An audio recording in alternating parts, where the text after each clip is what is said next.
준비됐나요? 정수. 오래전 남양주에 있을 때였습니다. 아마 그때도 이렇게 설을 지나고 날씨가 굉장히 추웠던 날이었던 것 같습니다. 그런데도 불구하고 저희 집 사람하고 제가 이 전도하기 위해서 그래서 이제 이 동네를 돌아다니고 있었습니다.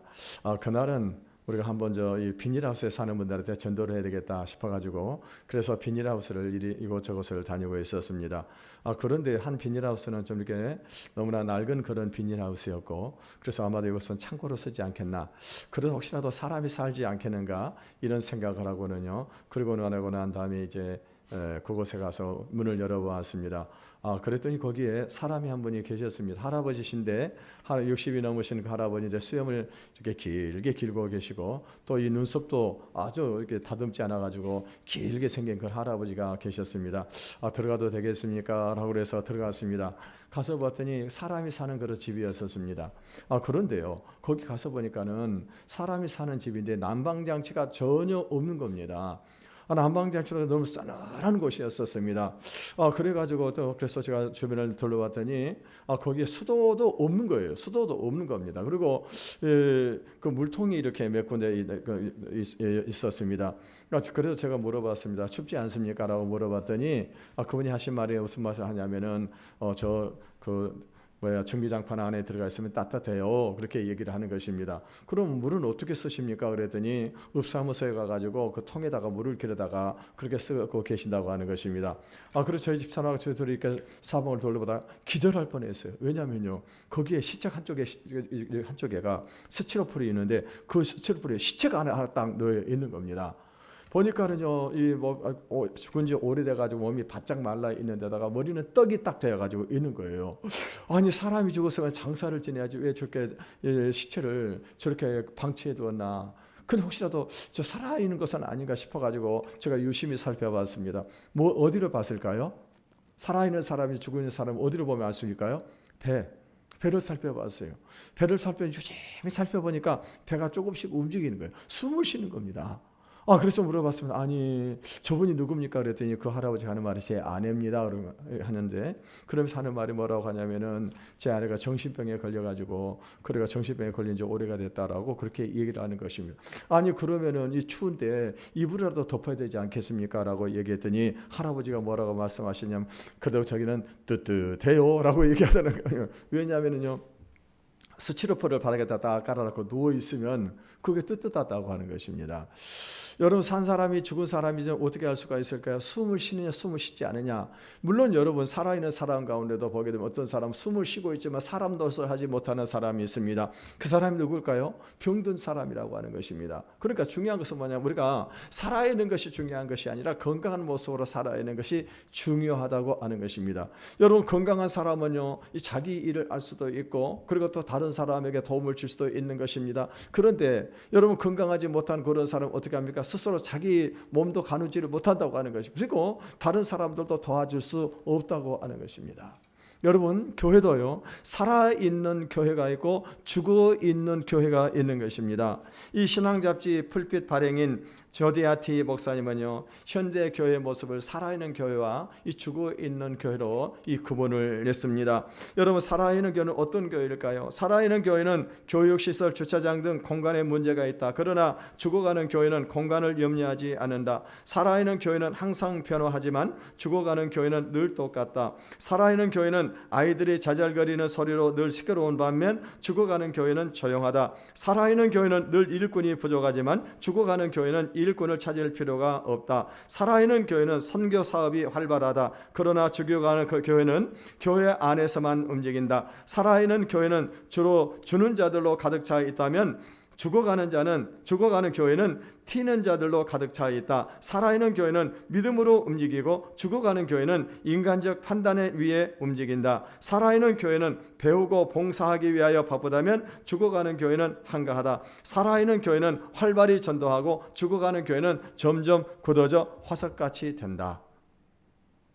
여러분 그렇다면은 우리 교회는요, 여러분 어떻게 진단을 하셨습니까? 살아있는 교회인가요? 죽어있는 교회인가요? 또 우리 자신들의 신앙도 한번 점검을 해보시기를 바라겠습니다. 내 신앙은 살아있는 신앙인지 죽어있는 신앙인지 죽어가고 있는 신앙인지 우리가 점검을 해볼 필요가 있을 것입니다.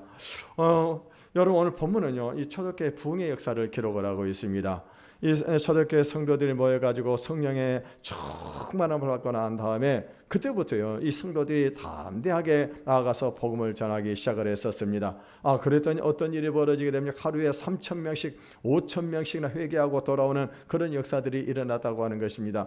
유대 당국자들은요, 이 초대교회 예수의 제자들을 제거하기 위해서 그래서 지금요 이 열심을 다하고 있는 것입니다. 그럼에도 불구하고 성도들이 함께 모여서 그리고 이 말씀을 배우고 그러고 난 다음에 서로 믿음의 교제를 나누고 그리고 또 어떻게 합니까? 기도할 때요 놀라운 역사들이 나타나게 되는데 이 사도들을 통해서 어마어마한 기적의 역사가 일어나게 되는 것입니다. 수많은 표적과 기사들이 일어나게 되는데 이것을 통해서 많은 사람들이요 놀라게 되고 그리고 예수를 믿는 사람들이 많아졌다고 하는 것입니다. 이제 예루살렘 당국자들은 그들을 이 멸절을 시키기 위해서 핍박을 가하게 되니까 그래서 믿는 성도들이 어떻게 합니까? 이 흩어져 가지고 그래서 복음을 전하게 되어지는데 그때부터 어떤 역사가 일어나게 되느냐? 온 유대로 사마리아로 땅끝까지 복음이 증거가 된 것입니다. 그래서 이제 이 복음이 유대에서 안디옥으로 안디옥에서 로마로 들어가게 되고 이 로마를 점령을 하게 되는 것입니다. 그러고 난 다음에 이제 태평양을 대서양을 넘어서 아메리카로 그리고 이제 아프리카로 그리고 아시아로 넘어와 가지고 우리 대한민국으로 중국으로 이 복음이 증거가 되면서 전 세계에 이 복음이 마치 들불처럼 퍼져나가기 시작을 했다고 하는 것입니다. 여러분 오늘 여기는 저와 여러분들이 구원을 받고 이와 같이 하나님의 백성들이 된 것은 바로 생명을 아끼지 않고 복음을 전했던 그 전도자들이 있었기 때문에 이와 같은 역사가 일어나는 것을 믿으시기를 바라겠습니다. 여러분 오늘 우리들이 기억해야 될 것은 하나님께서 왜 우리를 세상의 수많은 사람들 중에 우리를 선택하시고 우리 죄를 용서하시고 우리를 하나님의 자녀로 삼아 주셨냐고 하는 것입니다. 그것은 오늘 우리를 통해서 동일하게 복음을 전하고 하나님의 나라를 확장하기 위해서 우리에게 이와 같은 은혜를 베풀어 주시는 것을 기억을 해야 될 것입니다. 사실 여러분 우리는요 해야 할 일들이 너무나도 많습니다. 또 하고 싶은 일들도 많이 있습니다. 직장에 가서 돈도 벌고 가정도 돌봐야 됩니다. 취미 생활도 하고 다른 사람들에게 인정도 받고 싶습니다. 부자가 되고 좋은 집에 살고 싶습니다. 해외여행도 가고 싶고 모피코트도 있고 고급 외제 승용차도 타고 싶은 그런 마음들이 다 있다고 하는 것입니다. 그런데 하나님께서 우리를 구원하시는 목적이 우리를 통해서 이 하나님의 나라를 위해서 일하라고 하셨다고 한다면요 우리는 어떤 사람은 그런 말을 생각할 수도 있을 것이나 그러면 나 예수 안 믿겠다라고 나는 내가 해야 할 일이 많은데 내가 야망이 있는데 내가 왜 하나님의 일을 해야 되냐고 그렇게 생각하는 사람이 있을 수도 있다고 하는 것입니다. 그런데 여러분 오늘 우리들이 알아야 될 것은 우리가 하나님을 그것을 모르기 때문에 그러는 것입니다.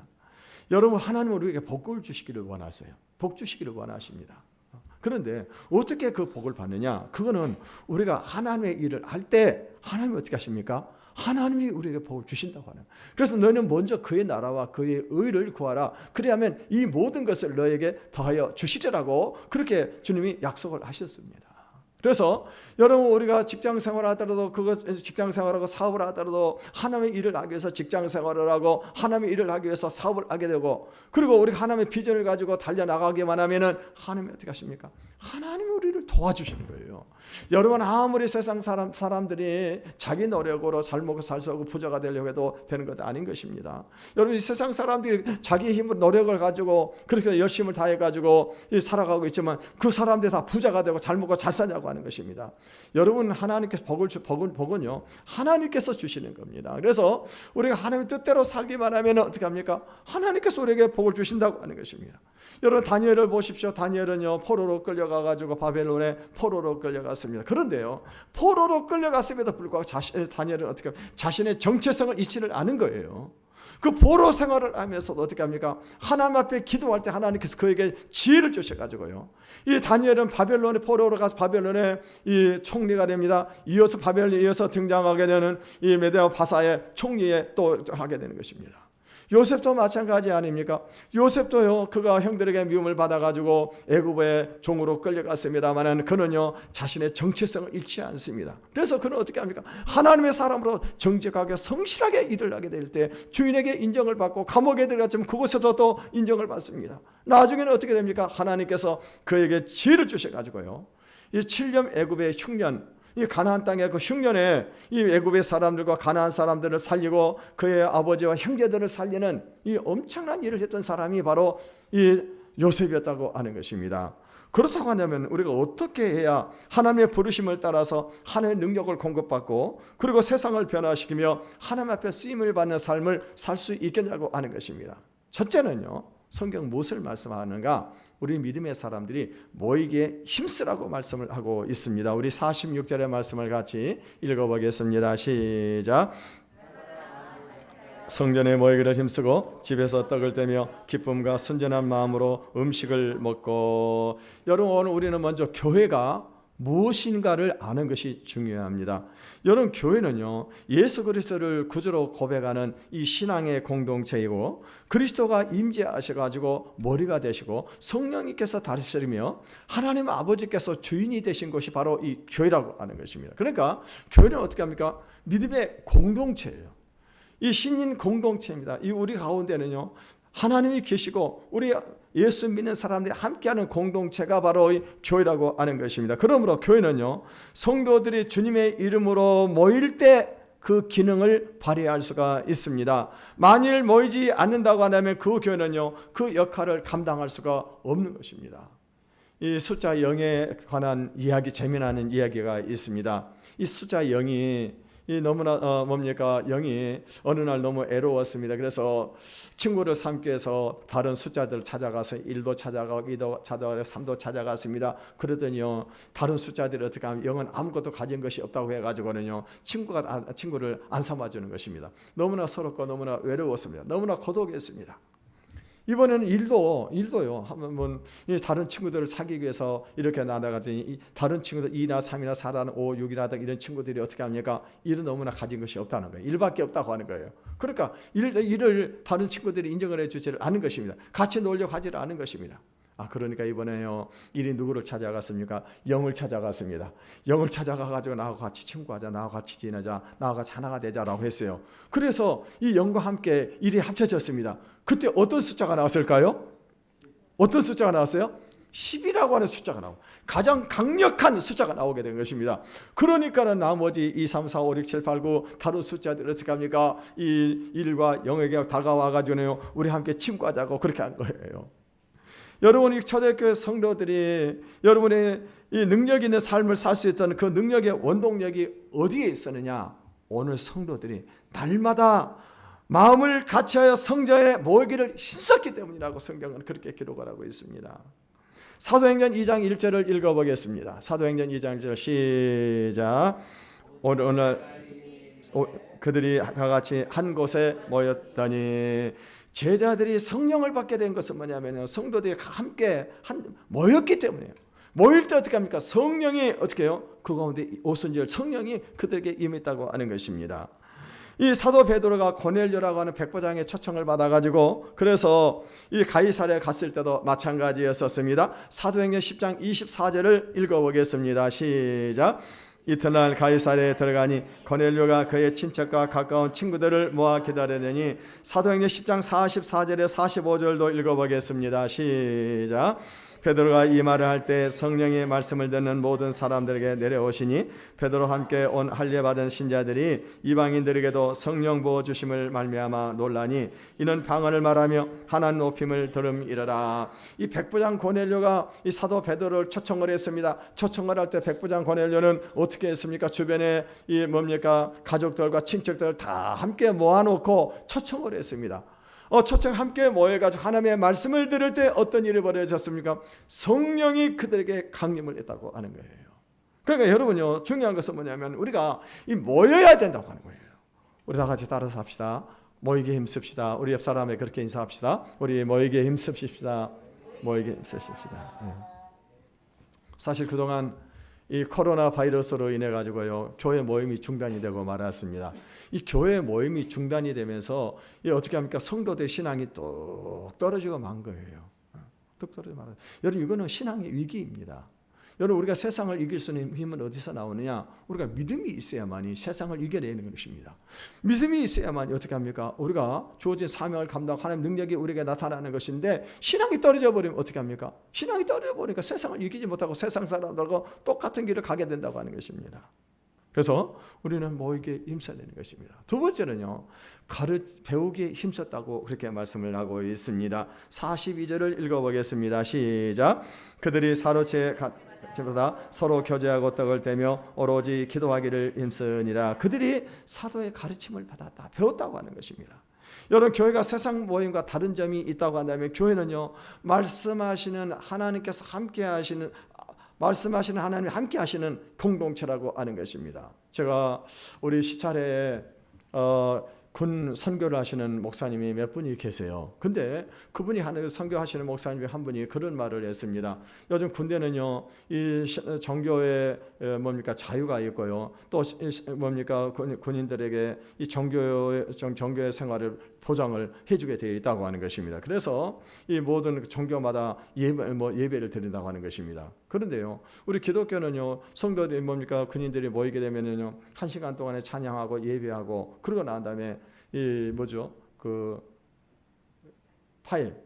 초코파이 하나 주면 그걸로 땡이라고 하는 것입니다. 그런데요, 불교도 언제 예배를 드리냐면 주일날 예배를 같이 드린다고 하는 것입니다. 근데요, 주일날 예배를 드리는데 그 사람들은 예배를 간단히 그냥 형식적으로 드리고 난 다음에 이 군인들 어떻게 하느냐? 이 방바닥에 모아놓고는 저부터 어떻게 해요? 그래서 TV나든가 영화 보러 가는 거예요.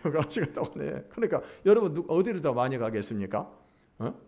예불을 들어 가지 않겠습니까? 그리고 또 오면은 뭘 주냐? 통닭이라든가 피자라든가 아니면 이 짜장면 같은 거 이런 것들을 시켜준다고 하는 거예요. 사실 여러분요, 불교는 여러분 주일날 예불 드리는 것이 아니죠. 주일은 사실 우리 기독교에서는 굉장히 중요한 이 교리적인 의미가 있는 것입니다. 그래서 우리는 주일날 모여가지고 예배를 드리는데 불교가 이제 어떻게 합니까? 불교가 교회를 따라서 하는 거예요. 그래서 이 불교에 가는 아이들이 많지를 않다고 하는 것입니다. 여러분 우리가 예배를 통해서 말씀을 듣는 이유가 무엇일까요? 왜 말씀을 드릴까요? 하나님께서는 말씀으로 자기를 계시하시는 거예요. 다시 말하면 하나님께서 말씀으로 자기를 나타내시는 것입니다. 하나님께서 천지 만물을 무엇으로 만드셨습니까? 말씀으로 만드셨어요. 말씀으로 만드셨습니다. 그래서 하나님이 누구신가를 말씀을 통해서 우리에게 가르치시는 것입니다. 뿐만이 아닙니다. 우리가 말씀을 들을 때 어떻게 합니까? 하나님이 누구이고 우리 자신이 누구인가를 알게 되는 거예요. 말씀을 들을 때. 그런데 우리가 말씀을 듣지 않으면요, 내 자신이 누구인지를 모른다고 하는 거예요. 그러니까 여기 자기 자신이 누구인지를 모르고 살아가는 그런 사람 어떻게 합니까? 이 세상을 살아가는데 마치 더 맹인이 길을 가는 것처럼 그렇게 인생을 살아가는 것입니다. 제가 영성훈련을 하면서요, 사람들을 물어봅니다. 당신이 누구입니까? 라고 저는 질문이 있어요. 당신은 누구입니까? 근데요, 거의 99%가 내가 누군지를 모르는 거예요. 자기 이름은 다 알아요. 그게 자기입니까? 아니에요. 그게 내가 아니라고 하는 것입니다. 여러분은 어떻게 생각하세요? 여러분 자기 자신이 누구라고 하는 걸 알고 계세요? 내가 누군지를 모르니까 인생을 자꾸 방황하는 겁니다. 이것도 하고 저것도 하고. 그러죠? 자꾸 실패하는 거예요. 실패하면 넘어지면 어떻게 합니까? 이것이 끝이라고 생각하게 되는 것입니다. 그래서 중요한 게 뭐냐? 우리 하나님의 말씀을 들어야 돼요. 말씀을 들을 때 비로소 내가 누구인가를 알고 내 인생의 목적이 무엇인가를 아는 겁니다. 그 목적을 향해서 나아갈 수가 있는 겁니다. 그런데 말씀을 듣지 않으니까 어떻게 합니까? 세상 사람들이 자꾸 방황하면서 사는 겁니다. 여러분 우리가 십계명 중에 보게 되면은 우상을 섬기지 말라고 그렇게 하나님께서 말씀을 하셨습니다. 여러분 우상은 무엇입니까? 하나님이 아닌 다른 신을 섬기는 것입니다. 우상은요, 금속이라든가 돌이라든가 나무로 이렇게 다 신의 모양을 만들어 놓고 그러고 와서 이렇게 절을 하는 그것이 우상을 숭배하는 것입니다. 여러분 그런데요, 하나님을 알지 못하고 하나님을 섬기는 것도 우상 숭배에 해당이 돼요. 하나님을 알지 못하고 하나님을 섬기는 것, 그것도 우상 숭배예요. 열왕기상에 보게 되면은요, 솔로몬 왕이 죽고 그 아들 르호보암이 왕이 됩니다. 그때요, 이 여로보암이라고 하는 사람이 북이스라엘 10개 지파를 딱 모아가지고 따로 독립을 해버립니다. 그러면서 이 여로보암이 베델과 단이라고 하는 곳에 금송아지를 딱 만들어 그것이 하나님이라고 섬기라고 합니다. 그러면서 제사장은 누구든지 아무든지 원하는 사람 다 제사장을 시켜버리는 것입니다. 그러니까 지금 여로보암 어떻게 합니까? 하나님의 말씀으로 하나님을 섬기는 것이 아니라 인간적인 방법을 가지고 그래가지고 이 북이스라엘 백성들을 하나님이라고 섬기라고 하는 거예요. 이게 뭐예요? 이게 우상숭배라고 하는 것입니다. 결국 북이스라엘은 멸망을 당하고 마는 것입니다. 여러분, 우리가 하나님의 말씀을 모르고 하나님을 섬기게 되면은 어떤 일이 벌어지게 되느냐? 그러면은요, 자기 방식의 하나님을 만드는 것입니다. 자기 방식의 하나님. 그리고 어떻게 합니까? 주일 나와서 봉사하고 헌금 많이 하면은 하나님께서 내 소원 들어줘야 된다. 여러분, 그게 바로 우상숭배예요. 하나님을 모르니까. 여러분, 그래서 오늘 우리들은요, 하나님의 말씀을 배워야 되는 것입니다. 초대교회 성도들이 생명을 걸고 복음을 전하게 되었던 것은 뭐냐? 그들이 성령을 받고 사도들에게 가르침을 받았어요.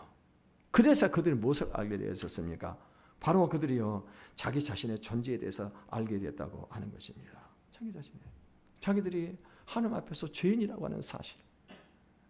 그리고 그럼에도 불구하고 하나님께서 얼마나 그들을 사랑하시는가를 알게 된 거예요. 그리고 말씀을 통해서 무엇을 알게 돼서 그들에게 주어진 사명을 알게 된 것입니다. 그래서 이 성도들이 모여가지고 말씀을 배울 때 그들 안에 그 사명을 발견하게 되고 사명을 위해서 달려가게 되니까 이 복음의 역사가 이렇게 나타나게 되어졌다고 하는 것입니다. 그럼 여러분, 우리 성도 여러분들도 함께 모이시기를 바라겠습니다. 모일 것이 아니라, 모임만 중요한 것이 아니라 모여서 하나님의 말씀을 배워야 된다고 하는 것입니다.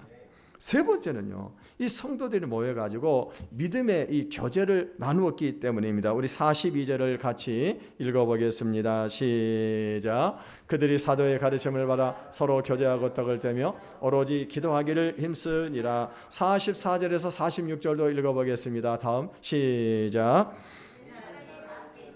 모든 물건을 서로 통용하고 또 재산과 소유를 팔아 각 사람의 필요를 따라 나눠주며 날마다 마음을 같이하여 성전에 모이기를 힘쓰고 집에서 떡을 떼며 기쁨과 순전한 마음으로 음식을 먹고. 여러분, 히브리서 11장에 보게 되면은 이 믿음의 사람들의 이야기가 나옵니다. 제가 간략을 해서 좀 읽어드리게 되면은요, 믿음으로 아벨은 가인보다 더 나은 제사를 하나님께 드림으로 믿음으로 에녹은 죽음을 보지 않고 옮겨졌으니 노아는 믿음으로 방주를 준비하였으며 믿음으로 아브라함은 부르심을 받았을 때 순종하여 가나안 땅으로 갔으며 믿음으로 독자 이삭을 드렸으니 믿음으로 모세는 바로의 공주의 아들이라 청함을 거절하고 하나님의 백성과 함께 고난받기를 좋아하고 믿음으로 홍해를 건너고 믿음으로 여리고 성을 정복하고 믿음으로 나라들을 이기기도 하고 의를 행하기도 하며 약속을 받기도 하며 사자들의 입을 막기도 하며. 이렇게요, 이 믿음의 역사들이 기록이 되어 있습니다. 그래서 히브리서 11장 1절에 뭐라고 말씀을 하고 있습니까?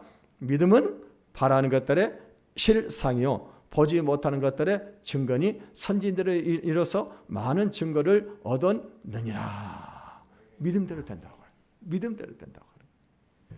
그렇다면은 우리가 어떻게 이런 믿음을 가질 수가 있을까요? 그것은요, 우리가 함께 모여서 말씀을 배우고 믿음의 교제를 해야 된다고 하는 거예요. 믿음의 교제. 여러분, 우리가 콩나물을 보게 되면은요, 콩나물을 아마 옛날에 분들 우리가 잘 기르는 걸 잘 아실 것입니다만, 콩나물을 다 이렇게 콩을 어떻게 합니까? 물에다 담궈놨다가 그럼 이제 이것이 다 어느 정도 이렇게 불어나게 되면은요, 그 콩을 어디다 옮기게 됩니까? 시루에다 딱 옮기는데 시루 밑에다가 볏짚을 깔고 그리고 거기다가 이제 이렇게 불어난 콩을 딱 이렇게 깔아 놓습니다. 그러고 난 다음에 물을 딱 주게 되면 어떻게 합니까? 물을 주면은요, 이것들이 쓱쓱쓱 자라게 했는데 서로 경쟁을 하네. 네가 앞서냐 내가 앞서냐 그래서 막 올라가게 되니까 나중에 어떻게 콩나물도 어느 날 보면 쑥 자라 있는 거예요. 쑥 자라 있는 것입니다. 믿음도 마찬가지입니다. 여러분, 믿음이 자라기 위해서는 어떻게 되느냐? 그는 우리 성도들이 모여가지고 믿음의 교제를 해야 믿음이 자라나는 거예요. 믿음의 교제를 하지 않은 사람은 절대로 믿음이 자라나지 않습니다. 이거 알아야 돼요. 여러분, 그 사람이 믿음의 사람인지 아닌지 우리가 어떻게 알 수가 있을까요?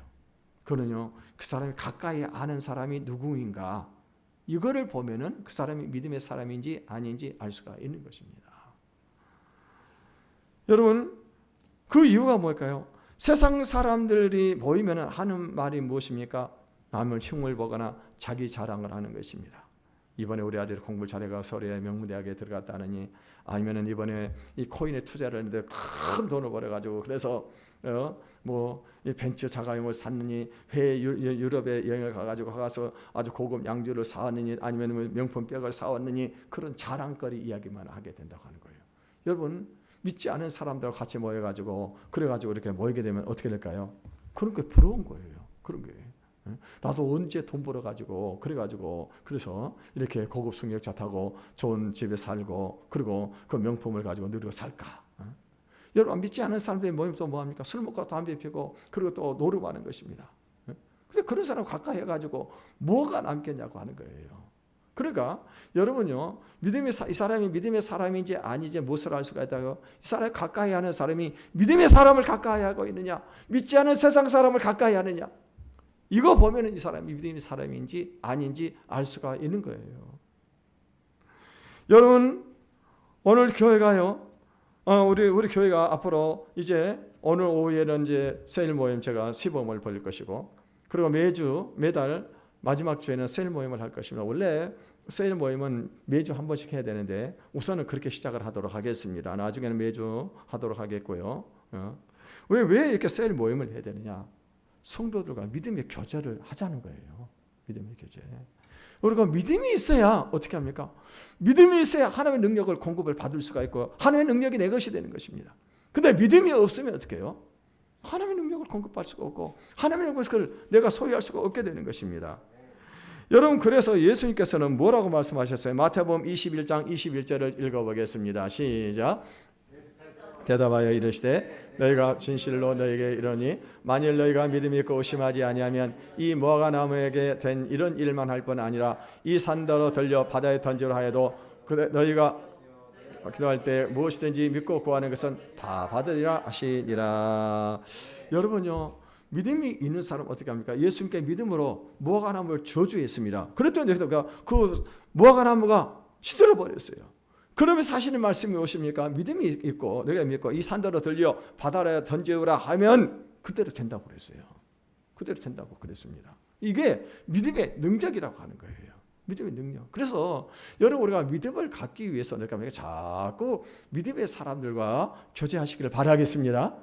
그래서 오늘 오후부터 한 달에 한 번씩 지금 오늘 좀 세일 모임 하는데 여러분 다 참석하시길 바라겠습니다. 오늘 오후에는 시범을 벌일 것이고 다음 주는 뭔가 다음 달 2월 달 마지막 주에는 식사하시고 그 자리에서 바로 세일 모임을 할 겁니다. 그래서 참석을 하시길 바라겠습니다. 네 번째는요, 오늘 성경에 보게 되면 이 사람들이 위와 같은 능력 있는 그리스도인이 될 수가 있었는가? 그들은요, 오로지 기도했기 때문입니다. 이 하나님께서 우리에게 이 기도를 강조하시는 그 이유가 무엇일까요? 하나님은 살아계시고요, 우리가 기도할 때 우리를 도와주기를 원하시는 것입니다. 반대로 우리가 기도해야 될 이유는 뭐냐? 우리는 너무나 연약한 그런 존재라고 하는 것입니다. 여러분, 사람이 권력을 가지고 돈을 가지고 있는 그런 사람들 보기에는 자기 자신이 대단한 그런 존재라고 생각을 하면서 살아가는 사람들이 얼마나 많이 있는지 모르는 것입니다. 그런데요, 여러분, 우리 인간은 어떤 존재냐? 아무리 그 사람이 대단한 그런 존재라도 콧구멍 딱 막아버리고 한 2, 3분만 지나면 죽어버려요. 우리 인간은 너무나도 보잘것없는 그런 존재라고 하는 것입니다. 뿐만이 아닙니다. 아무리 능력이 있고 힘이 있는 그런 사람이라 하더라도 자신의 힘과 능력을 할 수 없는 일들이 너무너무 많다고 하는 겁니다. 여러분, 자녀가 병들어 죽어가고 있습니다. 내가 낳은 자식인데 그 자식을 내가 고칠 수가 있을까요? 여러분, 사업이 부도가 나가고 있습니다. 자신의 힘으로 해결할 수 있겠냐고 하는 것입니다. 아내나 남편이 다른 남자를 만나거나 다른 여자를 만나가지고 바람을 피웁니다. 그런데 그거 내 힘으로 막을 수 있겠냐고 하는 것입니다. 여러분요, 우리가 예수를 믿는다고 직장의 동료들이 핍박을 하고 왕따를 시키고 우리를 쫓아내려고 그럽니다. 그럴 때 우리 힘으로 할 수 있겠냐고 하는 거예요. 그럴 때 어떻게 됩니까? 우리가 하나님 앞에 부르짖어서 기도해야 돼요. 부르짖어서. 오늘 우리 42절을 같이 읽어보겠습니다. 시작. 그들이 사도의 가르침을 받아 서로 교제하고 떡을 떼며 오로지 기도하기를 힘쓰니라. 이 초대교회 성도들이 이 세상의 유혹과 핍박을 이기고 능력 있는 그리스도인이 되어서 이와 같이 복음을 전할 수 있었던 것은 오늘 성경에 보니까 오로지 뭐에 힘썼다고요? 기도에 힘썼다고 그랬습니다. 우리 따라합시다. 오직 기도. 오직 기도밖에 없다. 기도밖에 없습니다. 여러분, 물론 우리는 기도의 중요성을 알고 기도합니다. 그런데요, 응답을 받지 못할 때가 있습니다. 그 이유가 무엇일까? 자기 자신이 원할 때 기도 응답이 오지 않기 때문이라고 하는 것입니다. 만일 내가 오늘 기도하고 당장 응답이 온다면 기도하지 않을 사람이 없을 것입니다. 한 일주일 정도 기도하고 난 다음에 응답이 온다고 한다면요, 아마 기도하지 않을 사람이 없을 거라고 하는 것입니다. 그럼에도 불구하고 하나님께서는요, 우리 때 이 기도에 응답을 해 주시지 않은 것입니다. 그 이유가 뭘까요? 첫째는요, 그 문제를 통해서 하나님의 계획하심이 있기 때문이라고 하는 것입니다. 하나님은 우리의 문제를 통해서요, 어떻게 하십니까? 우리를 온전한 믿음의 사람으로 만드시기를 원하신다고 하는 거예요. 온전한 사람으로. 그래서 우리가 기도할 때 중요한 것은 뭐냐? 그 문제를 통해서 하나님 앞에 서 있는 나의 모습을 발견할 수 있게 달라고 기도하시기를 바라겠습니다. 그래서 아직도 버리지 못한 잘못된 습관들, 회개하지 못한 그런 죄악들, 그리고 교만, 이런 것들을 어떻게 합니까? 철저하게 회개해야 돼요. 철저하게. 예를 들어서 여러분이 어떤 사람이 암에 걸렸습니다. 그래서 이 병원에 가서 암 수술을 했습니다. 암 수술했다고 해가지고 그 병이 완전히 치료되는 것일까요? 아니에요. 이 근본 원인을 고쳐야 된다고 하는 것입니다. 요즘에 디스크 걸린 그런 분들도 많이 있잖아요. 수술을 했습니다. 근데 얼마 가지 못하고 다시 재발을. 왜요? 자세를 고치지 않으니까. 다시 가는 거예요. 그대로 가는 거예요. 어떤 사람이 폐암에 걸렸습니다. 그럼 이 사람은 어떻게 될까요? 담배를 끊어야죠. 예? 아니면 성면이라든가 아니면 또 뭐 크롬이라든가 이런 것에 노출이 되어 있다고 한다면은 이런 사람 어떻게 합니까? 직업을 바꿔야 되는 겁니다. 바꾸지 않고 계속 하게 되면 어떻게 해요? 그 사람은 암에 걸려가지고 이제 죽을 수밖에 없는 것입니다. 그러므로 여러분, 우리가 기도하면서 자신의 교만과 죄와 잘못된 습관들을 고치기를 바라겠습니다. 두 번째는요, 응답이 올 때까지 기도하지 않기 때문에 그렇습니다. 여러분, 하나님 우리 인간을 너무너무 잘 아세요. 어느 정도 잘 아시느냐? 나보다 더 잘 아세요. 왜요? 하나님이 나를 만드셨기 때문에 그렇습니다. 여러분, 인간은요, 급할 때 생각이 다르고 또 문제가 해결되면 금방 변덕을 벌이는 변덕쟁이들입니다. 그렇기 때문에 하나님께서는요, 바로 응답을 주시지 않고 오랜 기도의 시간을 통해서 우리를 어떤 경우에도 흔들리지 않는 믿음의 사람으로 만들어 가고 계시는 것입니다. 세 번째 이유는요, 끝까지 믿음을 붙잡고 살아가는지 그 믿음을 테스트를 하고 계시는 겁니다. 여러분, 다니엘서에 보게 되면 사드락과 메삭과 아벳느고는요, 이 바벨론 왕의 신상에 절하지 않으면은 풀무불 속에 집어넣는다라고 그렇게 금령을 내렸습니다. 그럼에도 불구하고 어떻게 합니까? 그들은요, 금령을 어기고 신상에게 절을 하지 않습니다. 결국에 어떻게 돼요? 그 풀무불 속에까지 들어갑니다. 근데 그 풀무불 속에 그곳에서 다시 살아나게 되는 거죠. 하나님 살려주세요. 다니엘도 마찬가지 아닙니까? 다니엘도 하나님께 기도하지 말라고 하는 그 금령을 내렸음에도 불구하고 어떻게 합니까? 다니엘이 기도합니다. 그랬더니 결국엔 다니엘이 어떻게 합니까? 사제굴 속에 들어갔어요. 그런데 하나님께서 사자의 입을 막으셔가지고 살아나게 되는 것입니다. 여러분, 아브라함도 마찬가지 아닙니까? 아브라함도 100세에 얻은 아들을 하나님께서 바치라고 그럽니다. 그때 아브라함은 어떻게 합니까? 그 아들을 모리아산에 데리고 가가지고, 그러고 난 다음에 장작을 그 위에 버려놓고 그 위에 그를 묶고 그 위에서 놓고는요, 칼로 그를 죽이려고 할 때 그때 하나님께서 응답을 하세요. 하나님께서. 그래서 여러분, 우리는요, 하나님의 테스트에 합격하시기를 바라겠습니다. 믿음의 테스트에 합격을 해야 됩니다. 여러분, 초대교회 성도들은 배우지 못한 사람들이었습니다. 가난한 사람들이었습니다. 그런데요, 이 사람들이 하나님의 능력을 공급을 받아가지고 세상을 바꿨어요. 어떻게 해요? 바로 이게 성도들이 오직 모여서 하나님의 말씀을 배우고 그리고 성도들의 믿음의 교제를 나누고 기도할 때 하나님께서 그들에게 성령을 부어주시고 능력을 주셔가지고 이와 같이 큰 역사를 이루는 삶을 살아갈 수 있었습니다.